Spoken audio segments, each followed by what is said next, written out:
Coucou, c'est Rova, bienvenue dans cette nouvelle vidéo où j'apparais encore en humain, décidément on n'arrête plus. Aujourd'hui j'avais envie de vous faire une petite vidéo sur l'art. Pourquoi? Parce qu'aujourd'hui j'ai fait plein de dessins et je me sens bien à l'aise. Vous savez, les artistes, il y a des moments où ils vont se sentir à fond pour dessiner.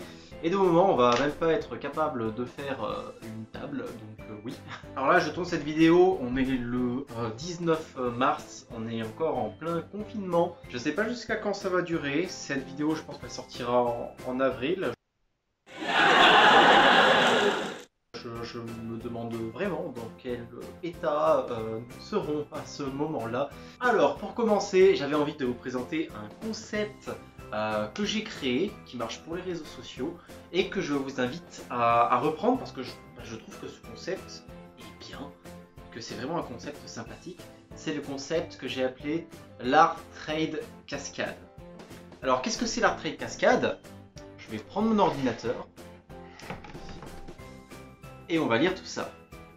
Voilà comment ça se présente. Donc bien lire avant de participer, évitez de commenter si vous ne participez pas, ça casse le rythme. Donc, coucou les furs, je lance un nouvel Art Trade Cascade. Le principe, je fais un dessin pour le premier qui commente. Le premier qui commente, du coup, s'engage à faire un dessin pour le deuxième. Le deuxième à avoir commenté s'engage à faire un dessin pour le troisième à commenter, qui s'engage à faire un dessin pour le quatrième, et ainsi de suite. Comme ça, au final, en fait, vous faites un dessin pour la personne qui commente à chaque fois en dessous de vous. Et ainsi de suite, comme ça, à la fin, tout le monde a un dessin. Et au bout d'un moment, donc il va y avoir plus personne qui va se proposer sur la chose. Voilà, quand toutes les personnes intéressées auront dit je participe, au bout d'un moment, bah, personne ne postera rien. Donc à ce moment-là, vous dites Art Trade Cascade fermé. Et la dernière personne à avoir commenté, au final, doit vous dessiner vous. Voilà, sinon, bah, vous n'allez pas avoir de dessin. Enfin, comme ça, vous bouclez la boucle en quelque sorte. Rajoutez un petit dessin que vous avez pu faire pour montrer un petit peu votre style. Et là, par exemple, vous voyez un joli phoque, le phoque de Gilles Das, que j'ai fait en fan art. J'ai totalement craqué sur son perso. Donc je lui ai fait un beau dessin et puis voilà, il est là pour présenter un petit peu l'Art Trade Cascade. Maintenant que le concept est présenté, je vais vous montrer moi à peu près comment je dessine. Je sais pas si ça pourra aider certains. Voilà, en tout cas c'est une sorte de petit tuto dessin, comme ça, tranquillou. Sachant que je suis vraiment un débutant total, hein. Je n'ai pas de tablette, donc je ne dessine pas la tablette. Et vraiment, j'ai fait plein d'erreurs anatomiques, etc. Après, certains disent que je me débrouille à peu près, je me permets de faire ça. Donc voilà, j'espère que ça vous aidera. Si ça vous aide pas, bah, tant pis, mais si ça peut vous aider, prenez. Donc c'est parti. Alors commençons par des petites bases toutes simples. Hein. Déjà, comment est-ce qu'on fait un corps? Comment est-ce qu'on commence un dessin? Alors, vous avez beaucoup d'artistes qui vont commencer direct à vous faire des yeux, une tête, etc., qui vont tout vous faire d'un trait. On n'en est pas là, hein, clairement, donc on va essayer de trouver des petites choses qui pourraient un peu nous faciliter la tâche, disons. Donc généralement, moi, ce que je conseille de faire, c'est d'utiliser des formes géométriques. Donc par exemple, pour une tête, bah, c'est simple, vous faites un rond. Et après, pour le corps, et bah, vous faites d'autres ronds. Ce que je vous conseille, c'est de faire en fait des ronds pour marquer à peu près déjà vos articulations. Donc vous allez avoir la tête, bah, vous faites un trait pour le cou, et hop, un trait pour les épaules. Vous faites l'articulation des épaules. Vous faites un trait pour le corps. Hop, un trait pour les hanches. Et après, vous continuez comme ça. Donc par exemple, imaginons que je veux faire quelqu'un qui soit assis dans un fauteuil avec les jambes croisées et qui se tiennent les mains. Donc les mains, on va imaginer qu'elles sont là. Donc je vais faire des mains pour des ronds pour les poignets. Un trait pour le bras. Là, vous allez avoir le coude. Et un trait jusqu'à l'épaule. Hop, un trait pour l'épaule, un trait pour le bras. Et là, vous voyez en fait déjà, là il va en fait avoir les bras posés sur le dossier de son fauteuil et il va serrer les mains comme ça. Voilà. En ce qui concerne les jambes, donc moi j'ai dit que je voulais les faire croiser. Alors là le souci c'est qu'on l'a fait un petit peu de face, du coup on va devoir faire des sortes des sortes de raccourcis en quelque sorte. Alors, je vous fais tout en un peu plus appuyé. Là vous avez le coude. Vous allez avoir en fait, l'articulation de la fesse là et de la fesse là. Vous allez avoir une jambe genre qui va être le genou il va être ici. Hop, et le pied va être par la cheville va être par là. Donc après si on veut les faire croiser, je vais faire au plus simple, genre genou ici et un autre pied ici, genre il croise juste le bas des jambes. Voilà. Donc ça vous donne déjà un peu votre personnage, comment il est placé en quelque sorte. C'est comme ça que je commence la plupart du temps. Après, il faut rentrer dans les détails, et les détails, c'est un petit peu plus complexe. Pour les détails, hop, on va reprendre une. Déjà pour la tête, une fois que vous avez votre rond, moi ce que je commence à faire toujours, c'est le nez. Le nez, pourquoi? Parce que le nez, pour faire des furies, vous avez une chose qui est toute bête, c'est l'angle entre le nez et l'œil. Ça pour moi c'est magique, parce qu'après là vous avez un sourcil, là vous avez le nez. Donc, le nez d'un félin, on va dire globalement c'est un triangle. Ensuite pour les babines, vous faites un autre triangle. Hop, hop. Là vous allez chercher loin et hop, un petit sourire. Donc voilà, je commence toujours par cet angle de nez. Et après, vous avancez petit à petit.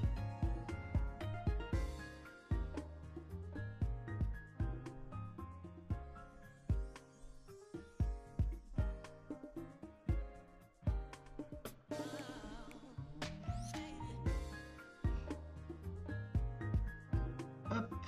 Et là, vous avez déjà une tête de félin. Je pourrais même faire mon lion à partir de là. Il faut le faire, le refaire, etc. jusqu'à avoir jusqu'à comprendre en fait comment les choses sont foutues tout simplement. Donc voilà, pour le nez, je fais un simple triangle. Pour les yeux, c'est que des courbes, etc. Il faut le faire. Il faut le faire, le refaire, etc. Il n'y a pas de formule magique. Il faut regarder les choses, regarder comment elles sont placées, comment les choses fonctionnent, comment ça s'emboîte, etc. Et après, vous pourrez y arriver. Moi, le meilleur conseil que j'aurais à vous donner, en fait, c'est surtout au niveau des mains. Au niveau des mains, et ça marche aussi pour les pieds. Au niveau des mains, donc une main de base, en fait, c'est en quelque sorte un carré, disons. Et ensuite, ce que je fais pour bien faire les doigts, c'est des ronds. Des ronds pour faire chaque phalange en fait. Donc vous avez votre main. Et là vous faites plein de petits ronds. Hop. Hop. Alors faites des ronds plus ou moins allongés en fonction du doigt que vous faites. Le petit doigt il va avoir des ronds moins grands. Les doigts du milieu ils vont être un peu plus longs. Donc il faut faire des ronds un peu plus grands. Après là vous allez avoir la base du pouce. Vous allez avoir un rond là et le pouce. Et voilà. Ensuite, vous avez plus qu'à faire des petits arcs de cercle comme ça. Que des petits arcs de cercle. Et vous allez pouvoir faire une main assez correcte en fait.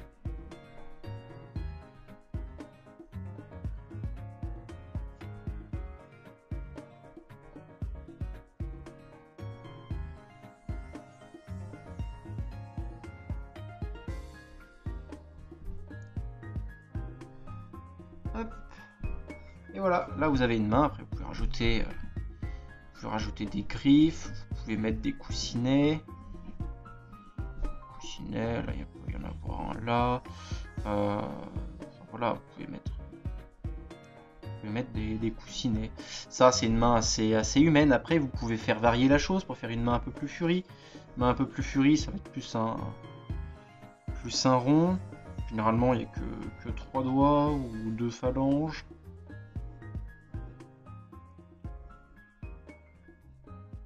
Voilà. Là,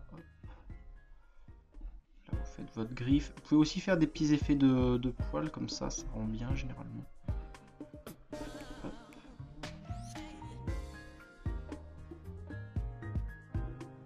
Là, vous avez une grosse patoune, comme on dit dans le milieu.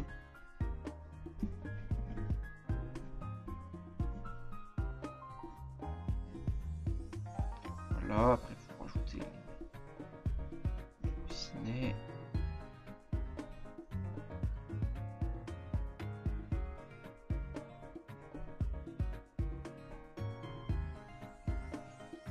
Ensuite, ça vous fait une main un peu plus furie en quelque sorte. Voilà, donc faites des ronds pour les phalanges, ça marche bien. Et donc après, même chose pour les pieds, tout simplement. Alors les pieds, c'est un peu plus complexe. Pour les pieds, déjà, ce qu'il faut savoir, c'est que vous avez le talon. Le talon, c'est très important. Hop, là, vous continuez. Vous faites à nouveau votre carré, en quelque sorte. Et voilà, donc faites le rond pour le talon, une sorte de triangle, en quelque sorte. Le carré, ça, en fait, c'est pour l'endroit où pose le pied. Ça peut marcher pour les furies qui vont être en digitigrade, comme ça, vous voyez. Hop. Bon, c'est très mal fait, mais genre qui pose que sur cette partie-là, et ben, ce sera que cette partie-là. Après, pour les furies qui sont en plantigrade, donc où tout le pied pose par terre, comme ça. Voilà, ben c'est la même chose, mais voilà, ça vous permet un peu de vous orienter et également de savoir où ensuite placer notamment les gros coussinets centraux, etc. Donc là, par exemple, le gros coussinet central, il va être par là, vous voyez. Faites plein de petits ronds. Je fais un petit effet de poil. Hop. Voilà. Ensuite, faites des petites courbes comme ça, c'est très joli les petites courbes. Ensuite, en fonction si c'est un pied droit ou un pied gauche, vous pouvez rajouter un petit élément de voûte plantaire comme ça. Généralement, ça rend plutôt bien. Et ensuite, vous continuez avec, du coup, comme je vous l'ai dit, les petits ronds.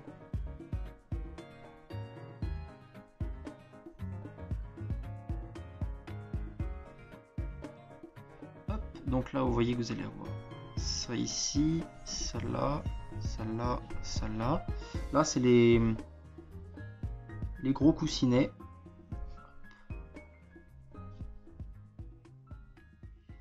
Voilà. Donc là, vous avez déjà un dessous de pâte tout à fait potable. Hop. Voilà, comme ça, au moins, vous avez bien démarqué le dessous de votre pâte. Après, donc là, vous avez que le dessous, donc il faut donner l'épaisseur en quelque sorte. Donc là, vous allez avoir, vous avez un tendon derrière le pied juste au-dessus du talon. Donc là, vous pouvez le faire comme ça si vous voulez. Déjà, vous pouvez donner du volume aux orteils. Alors l'orteil qui est là-bas, on va pas trop le voir, mais là, par contre, on va le voir. Voilà. Et là, après, vous faites de plus en plus épais comme ça. Et hop, une petite courbe. Là, après, vous allez avoir je sais même pas comment ça s'appelle, ce petit renflement qu'on a à la base du pied. Il est là. Et hop. Du coup, là, vous avez une patoune. Vous avez une patoune. Après, vous rajoutez les griffes, hein, bien évidemment, si votre personnage a des griffes. Et ça vous fait une patoune. Voilà, donc je vous ai appris à peu près à dessiner des mains. Même chose pour les mains. Là, je vous ai montré juste une main comme ça. C'était assez simple, mais vous pouvez faire des choses bien plus complexes. Donc, par exemple, alors après, en fait, à chaque fois que vous voulez bouger votre main, le carré qu'on avait fait comme ça, au départ, faudra le bouger en conséquence. Si votre main elle est plus de côté, il faudra faire un carré comme ça. Et après, il faut imaginer le carré en 3 dimensions. Vous rajoutez une dimension, hop, par exemple, ça peut vous faire un carré comme ça. Et là, par exemple, c'est ce qu'on va faire, hop, carré comme ça. Et ensuite, donc, vous placez vos phalanges. Vous voyez, vous pouvez faire bouger les phalanges de manière à bouger vos doigts, avec. Tac, tac, tac. Voilà. Ensuite, donc, on fait les arcs de cercle.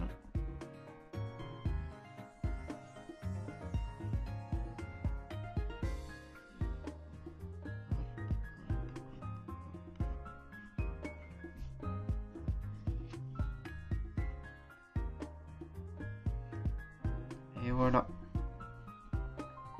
ce système d'arc de cercle, vraiment, c'est ce qui m'a le plus aidé à faire les mains. C'est vraiment ce qui m'a le plus aidé, donc j'espère que ça pourra vous aider aussi. Après on peut continuer, hein. Imaginons une main de face à peu près, mais où je plie un peu les doigts. Si jamais vous avez des choses qui apparaissent devant autre chose, faites toujours le truc qui apparaît devant. Donc là par exemple je vais surtout faire les ronds de devant. Ça peut être très joli de bouger les doigts comme ça. Voilà, du coup après là on va juste avoir une phalange. Hop. Voilà, après plus vous serez à l'aise et plus vous pourrez faire des... Enfin, plus vous pourrez vous abstenir entre guillemets des règles. Là par exemple je sais que mon pouce il va à peu près être là. Ça va être à peu près comme ça.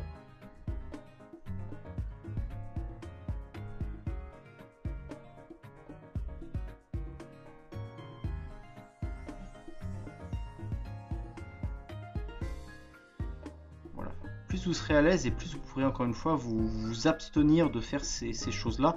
Mais pour commencer, essayez à chaque fois de faire des formes géométriques. Essayez à chaque fois de placer d'abord avec un rond votre tête, de placer les articulations en faisant des ronds comme ça. Et puis normalement après vous devriez pouvoir, une fois que vous avez placé votre personnage avec les formes géométriques simples, vous rajoutez les autres formes géométriques par-dessus. Voilà, là vous allez avoir la jambe. La jambe elle allait venir comme ça. Hop. L'autre allait être à peu près comme ça. Après là vous allez avoir un pied. Là vous allez en avoir un autre. Tac. Vous voyez, donc là ça fait déjà quelqu'un d'à peu près assis. Et vous lui rajoutez le fauteuil. Alors, je vous fais vraiment la chose à la va-vite, hein, mais c'est juste histoire de vous montrer les quelques petits raccourcis possibles. Donc là vous voyez par exemple mon personnage il n'est pas assez au fond. Donc là je varie un peu ça.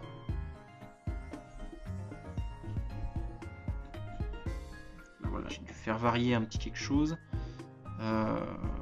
Tac. Là j'ai mon fauteuil. Vous voyez, j'ai déjà à peu près créé les jambes. Bon là c'est vraiment à la va-vite, hein. Après vous ferez ça de manière un peu plus propre.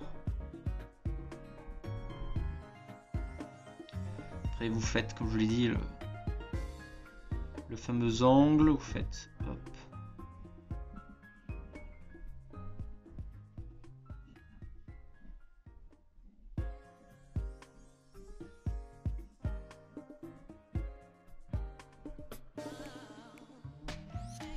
Là après les mains, donc les mains c'est assez mal placé, mais voilà, vous redessinez par-dessus vos formes géométriques, et après donc ça va vous faire votre personnage tout simplement.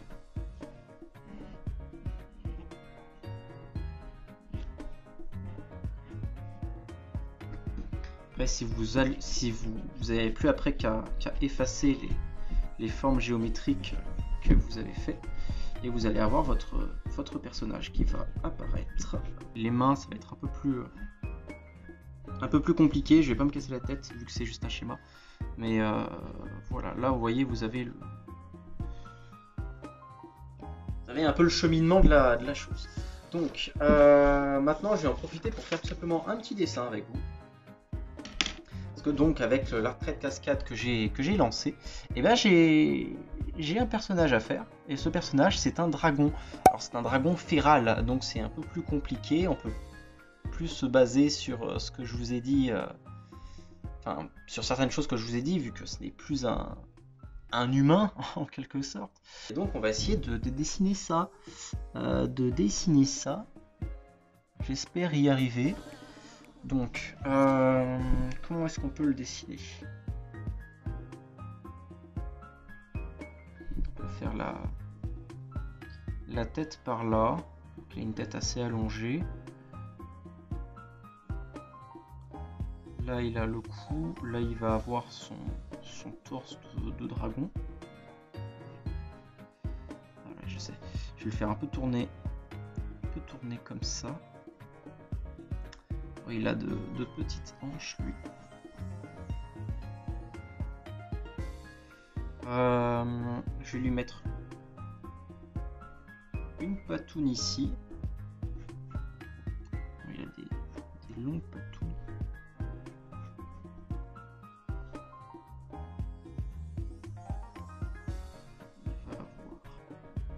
Il va avoir une main là. Là après il va avoir l'épaule, le bras il va aller jusque là.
Et voilà, donc là vous avez le sketch de mon dessin.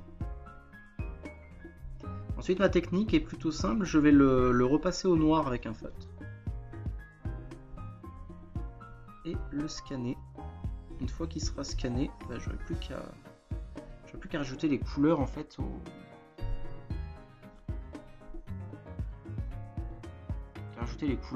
à l'ordinateur. À l'ordinateur, j'utilise vraiment des logiciels tout pourris, croyez-moi, n'utilisez pas les logiciels que j'utilise.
Et voilà comment je dessine. Après, j'ai plus du coup qu'à gommer.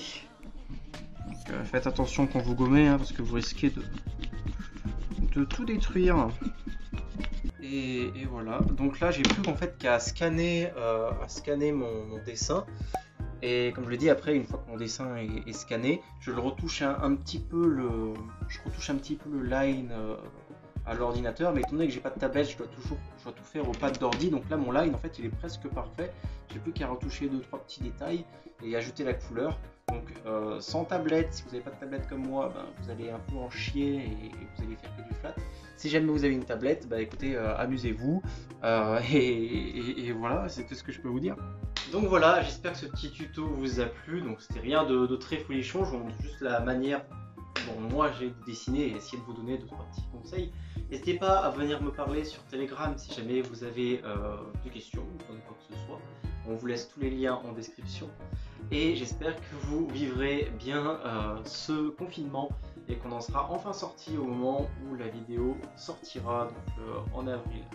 D'ici là, je vous souhaite un très gros ronron. Bye bye!